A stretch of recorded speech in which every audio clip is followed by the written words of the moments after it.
기뻐하고 위하는 간부들을 통솔하는 일인 겁니다.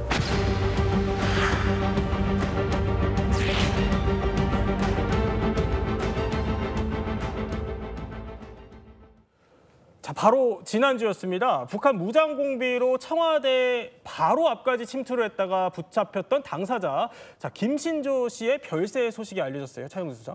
예, 그렇습니다. 지난 9일인데요. 상년 83세로 돌아가셨습니다. 96년도에 목사 안수를 받으셨기 때문에 이제 목사님으로 불리우는데요. 그분 같은 경우 18살에 북한 군대에 입대를 했습니다. 그래서 26살이던 1968년 1월 21일 예. 남한에 침투해서 청와대 앞까지 침투했던 31명 중에 유일한 생존자였다. 이렇게 말씀드릴 수가 있겠습니다. 자, 이 김신조 목사는요, 지난 2021년 채널A 프로그램에 직접 출연을 해서 이 사태와 관련해서 생생한 증언을 했기도 했습니다. 일단 직접 듣고 이야기 나눠보겠습니다.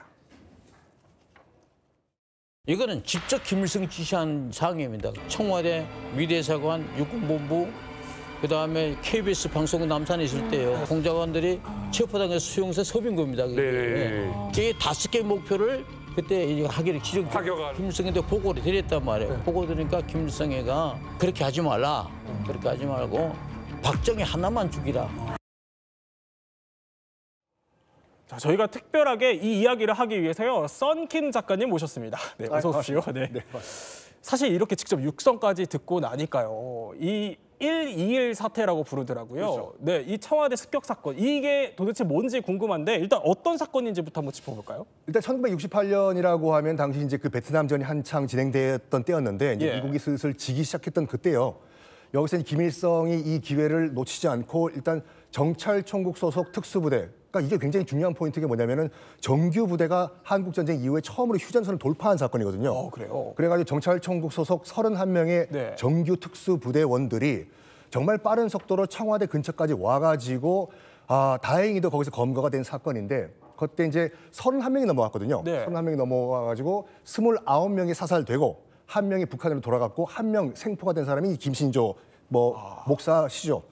그때 이제 그 기자회견을 생방송으로 했거든요. 예. 정말 깜짝 놀랐습니다. 그 김신조 그 목사님이라고 할게요. 예. 김신조 씨가 저 채널A에 이제 만나러 갑니다. 저 프로그램에 나오셔가지고 증언했는데 예. 너무 긴장돼가지고 맥주를 한 잔 먹었대요. 그래요? 그래서 술이 약간 된 상태에서 예. 기자들이 왜 대한민국에 넘어왔냐 그랬더니 솔직하게 얘기한 거예요. 박정희 모가지 따르와 수다. 이게 일파만파로 번진 그런 사건이었었죠. 자, 그럼 이제 본격적으로 이 북한의 무장공비 124 부대의 청와대 습격 시도의 전모에 대해서 한번 살펴보겠습니다. 자, 일단 사건이 발생하기 전 그날의 상황을 지도로 보면서 한번 따라가 볼 텐데요. 이게 사건이 발생한 한 4일 전쯤으로 돌아가 볼게요. 저녁 8시에 개성을 출발해서 이게 11시에 DMZ 철책을 돌파를 하고요. 다음 날인 18일 10시에 그렇게 단 하루 만에 임진강을 도하한 거예요. 그렇습니다. 이제 1월이면 엄동 설안인 것도 이제 북한이 다 알았을 건데 이제 왜 이렇게 일찍 왔냐? 그 나중에 설명드리고 예. 굉장히 빠른 속도로 지금 남하했지 않습니까? 1월 17일 저녁 8시에 일단 개성을 출발합니다. 이 특수부대원들이 31명이. 그리고 같은 날 밤 11시에 휴전선 철책선을 뚫고 남한으로 침투를 하는데 네. 밤에만 움직였습니다. 밤에만요. 그리고 18일 밤 10시에 흰색 모포를 몸에 두른 채 꽁꽁 언 임진강을 이제 도강을 합니다. 예. 그냥 맨몸으로 온 건 아니겠죠. 그러니까 국군으로 일단 위장을 했고 엄동 설안에 이제 불 없이도 먹을 수 있는 오징어, 이제 엿을 이제 음식으로 준비를 합니다. 당시에 PPS-43 기관 단총과 TT-33 권총 그리고 정말 중요한 게 네. 자폭을 위한 수류탄까지 준비를 했다고 합니다. 그렇게 자폭을 혹시나 만에 하나 자폭할 수도 있으니까 수류탄까지 챙겼다 이 그렇죠. 얘기예요? 네. 그러면 사실 겨울이라고 또 말씀을 하셨잖아요. 그러면 1월이면은 사실 이게 엄동 설안인 거를 북한도 알았을 텐데 왜 이렇게 하필 추운 날씨에 건너온 거예요? 김신조 씨가 직접 하신 말씀인데 뭐라고 했냐면 아주 단순합니다. 겨울철이면은 훈련을 안 할 것이다. 그리고 활동도 드물 것이다. 특히 이제 도강을 해야 되는데 예. 수영을 하면 안 되잖아요. 그래서 꽁꽁 언, 임진강이 언 그 겨울을 노렸다라고 말을 하셨습니다. 그러니까 남측에서는 훈련을 안 하고 있을 때이고 이게 굳이 건너서 올 필요가 없고 걸어서 올 수 있는 타이밍이 겨울이었다. 그렇죠. 네. 그런 설명이신 건데, 자, 저희가 좀 더 구체적인 얘기를 여쭤보기 위해서 안혜경 전 북한군 특수부대원 출신인 저희 안혜경 씨 모셨는데, 이 북한에서는 그럼 이렇게 추운 날을 대비한 훈련 같은 것도 있습니까? 특수부대에서? 네, 맞습니다. 북한군 하게 되면 동기학이라고 해서 훈련을 2번으로 나눠서 하는데 특히 이제 1월 달부터 기본적인 동기 훈련이 들어가거든요. 예. 그러니까 12월 1일 날 훈련 시작되는데 동기 훈련이 이때는 한 달 동안은 실내에서 교육을 하고 그 교육을 바탕으로 해서 1월 달부터는 전군이 동기 훈련이 들어갑니다. 아, 그럼 어떤 훈련을 해요? 특히 저희 같이 특수부대 같은 경우에는 일단 뭐 국복 훈련 혹한기 훈련이라고 해서 수영 훈련도 하고요. 예. 그 추운 겨울에 수영 훈련도 하고 그리고 산악 훈련도 하고요. 그리고 그 자기를 숨길 수 있는 네. 그런 훈련도 많이 하고 있습니다. 위장 훈련 같은 예, 위장 것도. 훈련 같은 것도 많이 하고. 자, 근데 아까 잠깐 썬킴 작가님이 설명을 해주신 게 자폭을 위한 수류탄을 가져왔다 이 얘기를 하던데 북한에서 이런 자폭 교육 같은 것도 받는 거예요? 북한의 병사의 임무 중에 10번째가 그게 있어요. 어떤 임무요? 병사는 절대로 적에게 포로되지 말아야 된다라는 임무가 그게 딱 박혀 있거든요. 그래서 마지막 한 발은 본인을 위해서 남겨두라는 그런 말이 있습니다. 그래서 뭐 특수부대원들이 우리가 늘 훈련할 때 자기 무기 중에 하나가 수류탄 무조건 5개를 지참하고 있는데 네. 그 중에 하나는 본인을 위해서 쓸 수 있게끔 5개 중 하나는? 네, 그리고 꼭 남겨놔야 되는 거예요? 남겨야 됩니다. 너무 잔인한 훈련이기도 한데요. 그게 일단은 포로 그 자체가 북한에서는 반역으로 보고 있기 때문에 그렇게 정신교육을 하고 있고 또 그런 세뇌 교육을 군대에 나와서만 하는 게 아니라 어릴 때부터 세뇌받았기 때문에 예. 어찌 보게 되면 그 숭배 아닌 뭐 종교적인 신격화 같은 그런 게 속해 있다고 해도 과언이 아니죠. 자, 그러면은 계속해서 남아 3일째 상황을 한번 보겠습니다. 그러니까 당시 19일에 오전 5시에 파주 삼봉산이라는 곳에 도착을 합니다. 이게 그러니까 이틀째예요, 썬킴 작가님. 네. 파주까지 내려오는 동안 그럼 아무한테도 안 들킨 거예요? 꼬리가 길면 밟힌다고 해가지고 당시 그 산에서 나무를 하고 있던 우씨 4형제에게 발각이 됩니다. 나무를 하고 있던 사람. 나무를 하고 있던 예. 나무꾼이었었죠. 당시 이제 지침을 어떻게 받고 내려왔냐면 누구든지 발견하면 일단은 죽여라, 죽인 다음에 묻어라라는 그런 그 명령을 받고 내려온 상태였거든요. 예. 근데 4명이 너무 많은 거예요. 그리고 또 겨울이다 보니까 꽁꽁 언 땅을 어떻게든 팝니까? 그래가지고 이제 그 김신조 씨의 그 말에 따르면은 북한에 이제 그 메시지를 보냈대요. 어떻게 할 것인가? 근데 북에서 이제 메시지가 왔어요. 문제는 이걸 해석을 할 수 있는 난수표를 갖고 와야 되는데 그걸 안 갖고 온 거예요. 지금 영상에 그 나무꾼 사형제의 모습을 보여주고 있다고 하네요. 맞습니다. 네. 네? 그래가지고 이제 회의를 합니다. 어떻게 할 것인가 회의를 하다가 살려주기로 이제 결정을 했는데 이런 말을 했다고 하죠. 어차피 이제 우리 조선민주주의 공화국의 주도로 통일이 될 거니까 그때 만나자. 징표로 내가 시계를 끌어줄 테니까 이거 받고 가라. 예. 했는데 우리나라의 그 반공 교육을 약간 무시했다고나 할까? 이 사형제는 바로 경찰에 신고를 합니다. 얕잡아봤군요. 얕잡아봤죠. 우리나라의 방공교육을. 자, 그러면 당시 무장공비를요 직접 신고했던 지금 영상 속에 나오는 우씨 사형제의 방송 인터뷰가 남아 있더라고요. 한번 직접 듣고 이야기 나눠보겠습니다. 그때 마침 내한 들어왔어요. 그래가지고 나무 하다 말고 이렇게 내려다보니까 야 하고 이렇게 불기래요. 내다보니까 수탄 여기 달고 한 개씩 와서 이렇게 내다보니까 계룡군 같으면 간첩이요. 그래서 거기서 굉장히 떨었습니다. 그래서 헛sup쳐서 이제 거기서 부르니까 그냥 내려와서요. 사실 저라면은 이 총을 든 북한군과 마주쳤다 이러면은 좀 무서울 것 같기도 하거든요. 근데 대단한 건 저 우씨 형제가 바로 신고를 했다는 거잖아요. 그렇습니다. 이제 당시에 그 썬킴 작가님도 말씀하셨다시피 우리나라의 그 방공 교육에 대한 것들을 북한에서는 조금 무시했다 이렇게 봤던 게 적절했다라고 표현이 될 것 같습니다. 당시만 하더라도 학교라든지 관공서 담벼락에는 방공방첩이라는 표어가 붙었었고요.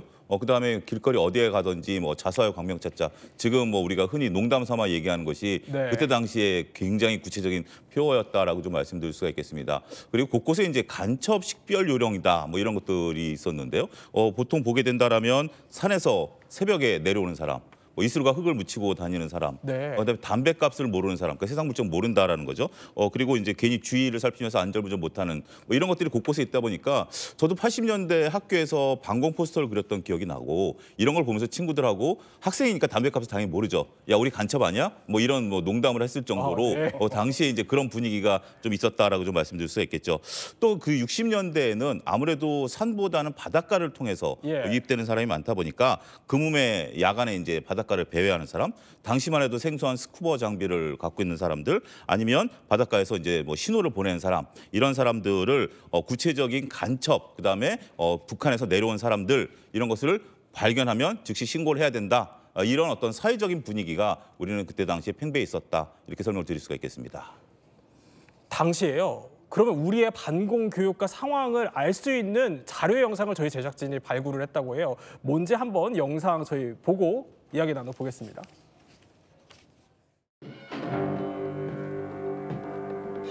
이 많은 사람의 물결 속에 간첩이 없다고 누가 단언할 수 있겠습니까?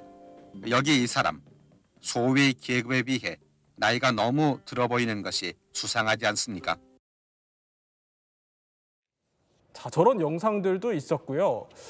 그러니까 저렇게 많은 사람들 중에 간첩이 있는 거 아니냐. 자, 이런 영상들도 있었고 또 대간첩 시범 작전 상황극 영상이 준비가 되어 있나요?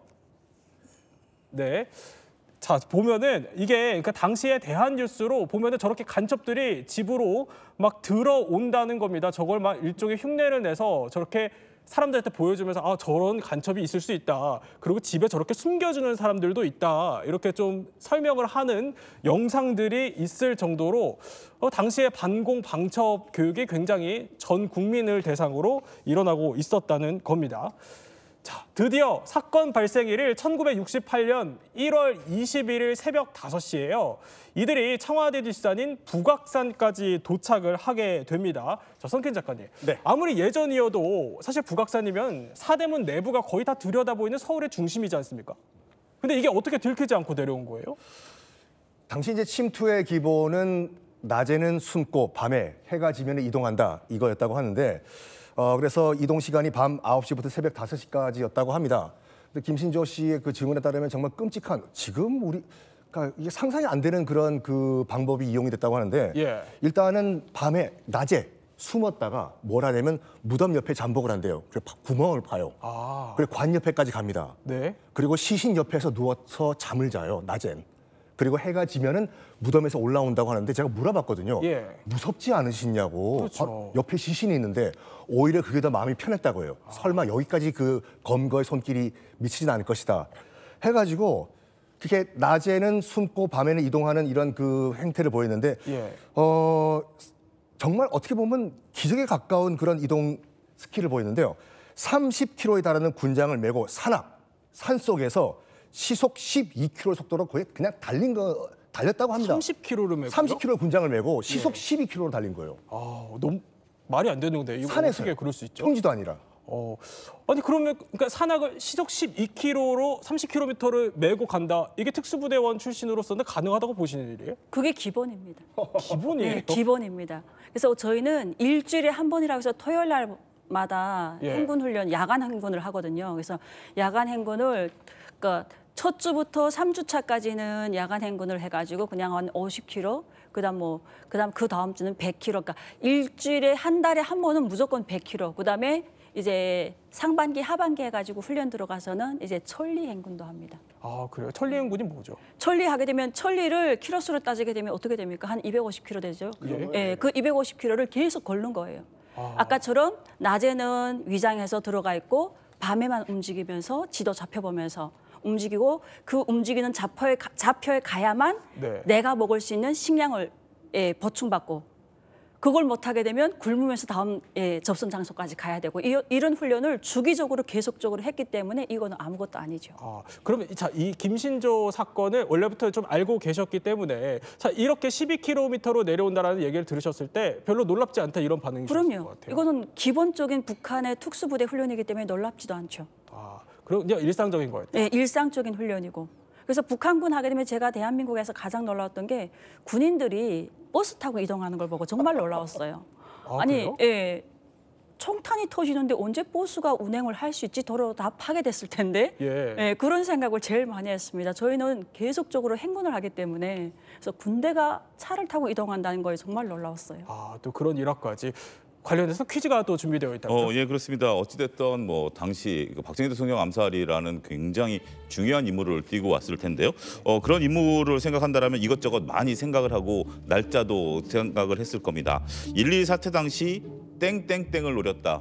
이 땡땡땡이 정말 심사숙고해서 결정한 땡땡땡이었다라는 힌트를 드리도록 하겠습니다. 1.21 사태 당시 땡땡땡을 노렸다. 예, 박정희 대통령을 노린 건데 예? 여기서 박정희 대통령은 아니죠. 이름 그래요? 석자일 수도 있을 텐데 근데 땡땡땡을 노렸다. 저는 정답을 박정희 전 대통령이라고 하려고 했는데 예, 뭐 그건 아니었습니다. 예. 일단 답은 아니라고 하시니까 정답이 뭐죠? 정답은 일요일이었습니다. 일요일이요? 예, 우리가 이제 6.25 사태도 일요일 날 일어난 거 아니었습니까? 68년 1월 21일도 당시에 일요일이었습니다. 예. 일요일이다라고 한다라면 앞서 이제 우리가 이제 겨울이라고 하면 군대에서 훈련을 하지 않을 가능성이 있다. 이제 그렇게 얘기한 거 아니겠습니까? 아무래도 일요일이라고 한다라면 더군다나 일요일 밤이었기 때문에 이때 당시만 하더라도 경계라든지 이런 것들이 많이 느슨했을 가능성에 대해서 생각을 했죠. 또 결정적인 게 있습니다. 다음 날이 대학 입시 시험일이었습니다. 그리고 지금도 이제 우리가 대학 입시 이제 수능을 할 때는 비행기도 멈추고 기차도 멈추고 온 국민들이 이제 이런 것들을 생각하는 거 아니겠습니까? 다음 날 시험을 앞두고 어떠한 일들을 일을 벌리지는 못했을 그런 상황들이라는 것을 북한도 이미 잘 알고 있었던 상황이기 때문에 특히 일요일 밤 그중에서 겨울 그리고 대학 시험 전날 이날을 노렸다라는 것은 정말 뭐 반대로 생각하면 정말 결정적인 날을 잘 선택했다.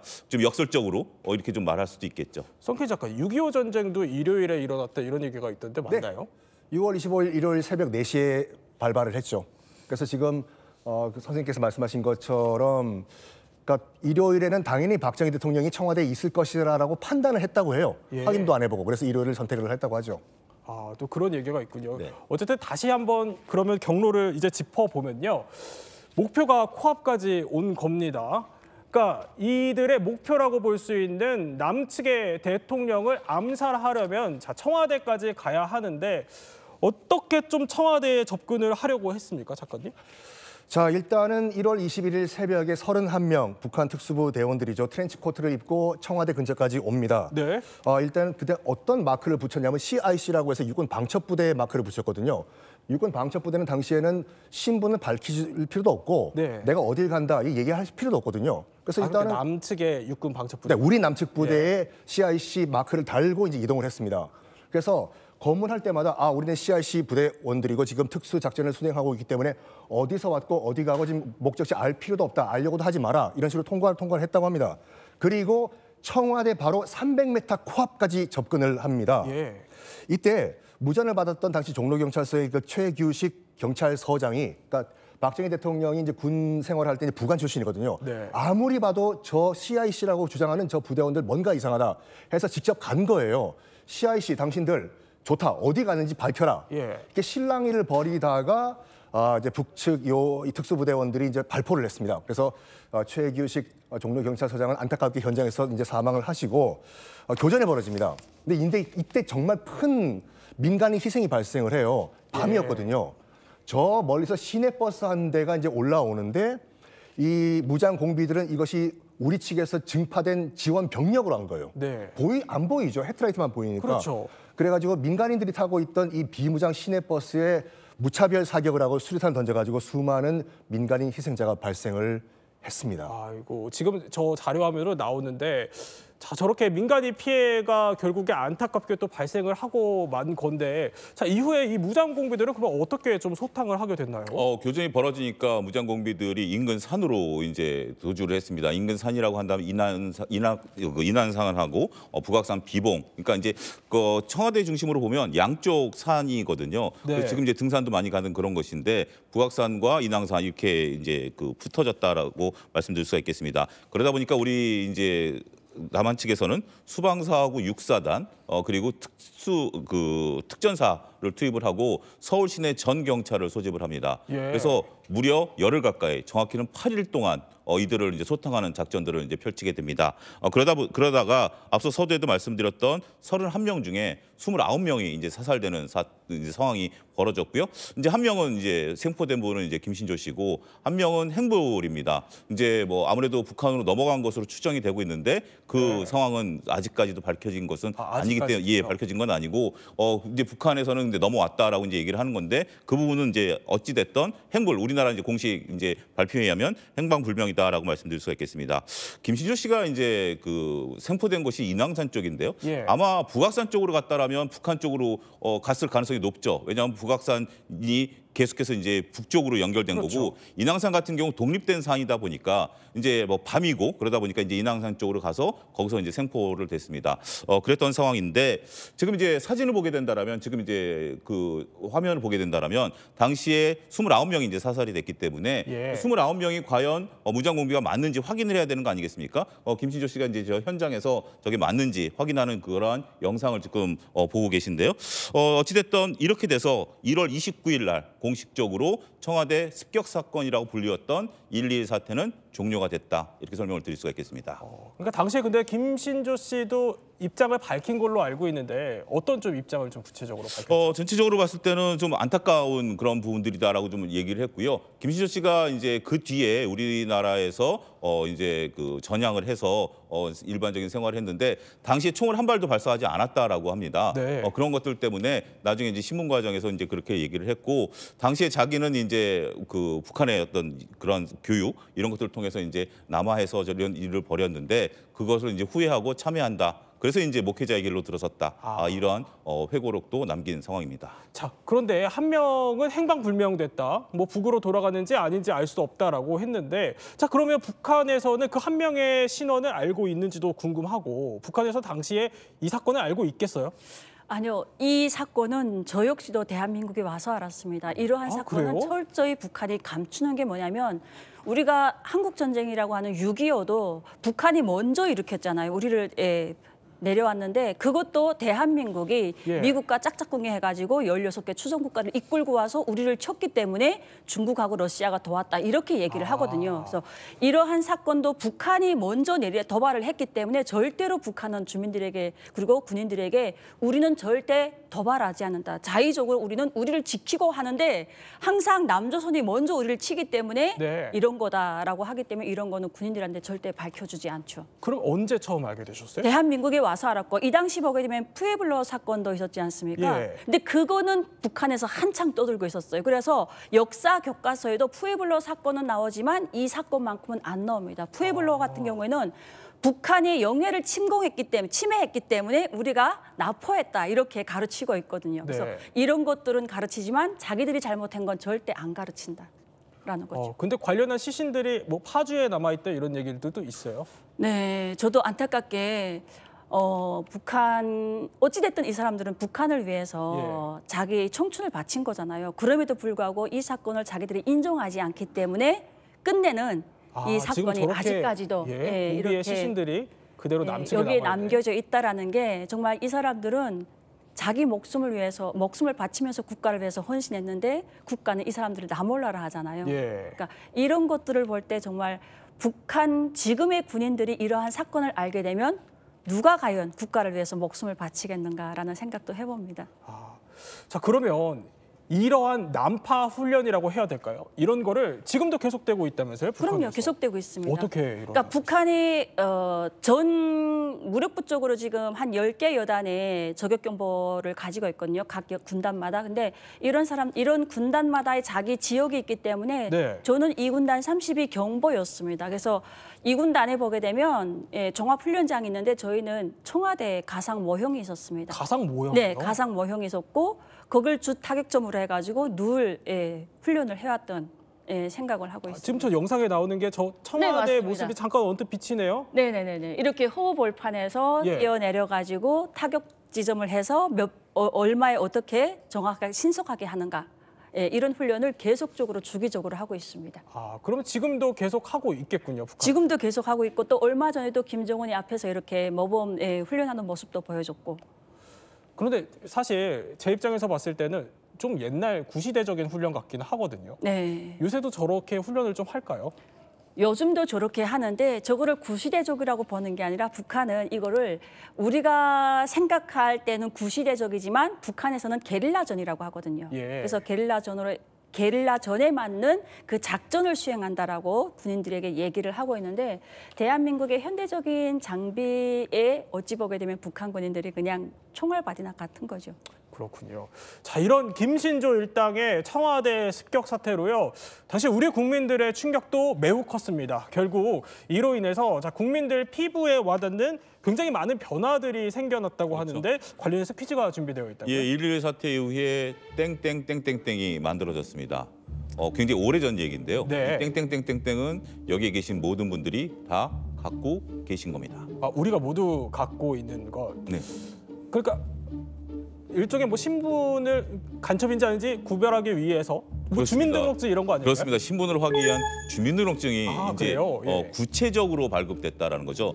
주민등록법은 이 법상은 1962년도에 이제 만들어졌습니다. 그래서 이제 주민 감시라든지 통제 이런 부분들을 목적으로 좀 만들어졌는데 당시엔 주민번호 우리가 지금 주민번호는 다 외우고 있지 않습니까? 군대 가면 총번 외우고 남자분들은 네. 그다음에 이제 일상생활하면 주민등록번호 다 외우고 있는데 당시에 주민등록번호는 부여되지 않았어요. 근데 지금은 13자리인데 12자리 당시만 해도 12자리 작성법이 이제 법으로 명시가 돼 있었습니다만 네. 이런 것들을 발급하지 않다가 이 사태 이후에 그 주민등록증이 구체적으로 이제 발급이 됐습니다. 아, 저렇게 박정희 전 대통령도 예, 주민등록증을 1호 수령자가 이제 박정희 대통령이고 아, 2호가 이제 유경수 여사님이십니다. 그래서 그때 당시에 구체적인 박정희 대통령하고 유경수 여사님의 주민등록번호로 신문에 이제 나왔었어요. 지금처럼 이게 그 개인정보보호법에 있는 시대를 생각한다라면 상당히 그 번호까지 다 나온 아이러니한 거예요? 번호가 박정희 대통령이 주민등록번호 불러드릴까요? 아니에요. 괜찮습니다. 이럴 정도로 이제 이게 일면에 당시에 이제 실릴 예. 정도로